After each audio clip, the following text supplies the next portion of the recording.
गुलाफे काबा के धागों से बनी हुई ये तस्बीह मैं अपनी मम्मा को गिफ्ट करना चाहती थी उनकी बर्थडे पे, और इसके लिए मैंने जो जतन किया है ना वो आपको पूरे व्लॉग के अंदर नजर आएंगे और मुझे बताना कि आपको ये कैसे लगे। सबसे पहले हम लोगों ने गुलाफे काबा के जो धागे मेरे पास लास्ट टाइम हम लोगों ने प्रिजर्वेशन की थी ना उसके धागे बचे हुए थे, और क्लाइंट जिनका ये गुलाफे काबा था या हज़रत इमाम हुसैन का रोज़ा रसूल के जो भी इनके पीसेस थे मेरे पास पड़े हुए थे, उनसे मैंने पूछा था कि इनका मैं क्या करूँ, मैं आपको रिटर्न करवा देती हूँ। उन्होंने कहा था आप रख ले। मन तो बहुत कुछ सकता है लेकिन कुछ यूनिक बनाने का मेरा हमेशा से ही एम रहा है, लेकिन यहाँ पर मुझे पता चल गया था, मुझे नानी दादी चाची मम्मी सब याद आ गए थे। आपने चॉपस्टिक को पकड़ना है और एक एक धागे को पकड़ के एक एक मोती के अंदर डालना है, और ये भी ख्याल रखना है कि इसके अंदर बबल्स ना बने। एक चीज जिसको आप देख नहीं पा रहे ऊपर से अंदर से कि बन किस तरह से रही है, तो आप कैसे बता सकते हो इसके अंदर बबल्स बन रहे हैं नहीं बन रहे। यही सबसे बड़ा एम था और मैं इतना ज्यादा यहाँ पे परेशान हो गई थी कि मैं किस तरह से करूंगी, और यहाँ पर ही मुझे 5 घंटे लग गए थे इसके अंदर फिट करने में। अब मैं थोड़ा सा स्पीड कम करके आपको दिखाती हूँ कि किस तरह से किया है। ये है सबसे पहले वाला पर्ल और यहाँ पर बिल्कुल स्पीड 0 हो चुकी है, मतलब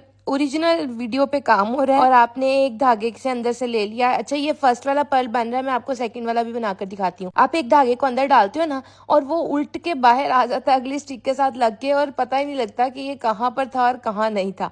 इतना ज्यादा मुश्किल हो गया था। अब यहाँ पर अब हम लोगों ने दोबारा से लिया, इसके अंदर इस तरह से डाला, इसको इस तरह से फिट किया साइडों से ताकि इसके अंदर फिट हो जाए, जो एक्स्ट्रा पार्ट है वो निकल आए।